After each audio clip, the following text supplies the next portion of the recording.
Angel Rebo, known as the CEO Confidant.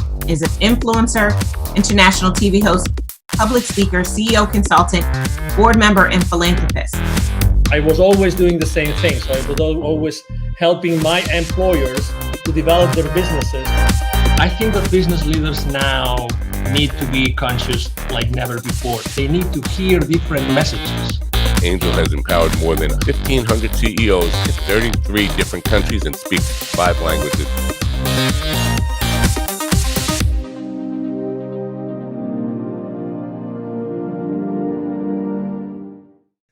Hello, everybody. This is Angel Rebo, the CEO Confidant, and also in Latin America known as the co-founder and president of the Wisdom for Kids Foundation. We are here again today with Neville Joffe, who is the author of this incredible book called The Baker's Dozen Rules of Highly Successful Business Operators. Neville Joffe, also known as one of the most relevant executive educators in the Americas today. How are you doing, Neville? Wonderful, Angel. Thank you. Good to see you. Good to see you. So, we're going to talk about, chapter 8 of your most recent book, which is actually the title of chapter 8 is Finding Hidden Pockets of Profit. So it couldn't be more relevant for today's what's going on in the economy, right? So it's having to do more with less. So how have you typically seen that corporations can find, those hidden pockets of profit? Angel, what worked a year or 2 or 3 ago, 2 or 3 years ago, rather, it might have been a good decision then. It doesn't mean it's a good decision now. And I believe it's incumbent upon people to keep reevaluating process and resources. And there's so much waste. And I think that one of the good thing, if you will, for the want of a better word, given this COVID situation today, one of the good things that has come about is people, because resources are now becoming scarce, money in particular, and customers and so on, a lot of companies are now looking at redundancies. And there was never a better time to do this, to reassess process. And there are so many redundancies in the market today, in businesses today, that want us to reassess, do we really need X, Y, and Z?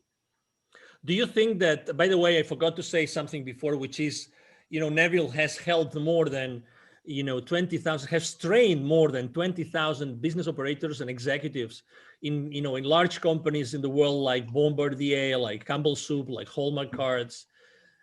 So, according to your experience, Neville, how easy it is to find those hidden pockets of profit in corporations today? Angel, it's very simple, but it's not easy. Okay. There's a lot of emotion involved. And in my experience, one of the good practices that I support and I recommend to clients is to do what I call the test of deprivation. Okay, what is that? People need to take a look at processes and ask themselves, what would happen if this process didn't happen? What would happen if we didn't have this meeting? What would happen if we didn't generate these reports? What would happen if I didn't need X, Y, and Z? And it's amazing how many processes that cost money are taken for granted. We just say we're doing it. One of the terms that I have so much difficulty accepting is when you ask somebody why they're doing something, and they tell you, because we've always done it like that. Wow, very common. And these are poisonous words in my mind, because it's demonstrating that people are just accepting status quo. So, for example, I'm going to talk about hidden pockets of profit. When you go to a meeting, I wonder how many of our listeners have said to themselves, and they go to a meeting, what am I doing at this meeting? Totally. Every time I've worked with people in workshops when we're delivering business acumen lessons, usually there's a roar of laughter. Well, this is actually not so funny, because you work out how much productivity is taken out of the workplace, because people are sitting in meetings where they have no business to be in. So I recommend that you work on that, and I've done this in my own companies, that they work on a hierarchy, if you will. Everybody who should be upside down. Everyone who should be at their meeting starts off, and as you move down the agenda, those people that have no right or no need to be present for that topic have the ability to leave. that you should have maybe 2 or 3 people left at the end. So just as an example, these are the hidden pockets of profit. How many times are people CC'd on emails? There's no way they should be involved in it. Or receiving photocopies of documents they have no right to be receiving. So these are some of the hidden pockets of profit. They may seem small, but they add up. Obviously, after training 20,000, business operators and C-level executives, I mean, you've learned a lot of lessons, right? So where do you think that it's easier to find those gems? Angel, on the top corner of my screen, you'll see the framework of what we do. We're in business to drive sustainable profits and cash flow. That's why investors invest in a business, whether you're a privately owned company, a venture capital owned company, publicly traded company, you're in business to drive sustainable profits and cash flow. But we also want to hold our people accountable for what they do. But it's not reasonable to hold them accountable if we don't engage them and educate them. It is therefore incumbent upon managers, leaders, etc. in organizations to engage the employees in the process and to have a completely open and transparent environment and talk about these redundancies. Find a way of incentivizing people to find these redundancies and get rid of them. Because we're carrying so much fat in organizations unnecessarily, regardless whether we're making a profit or not. These types of redundancies need to be examined all the time, but you can only do that through engagement.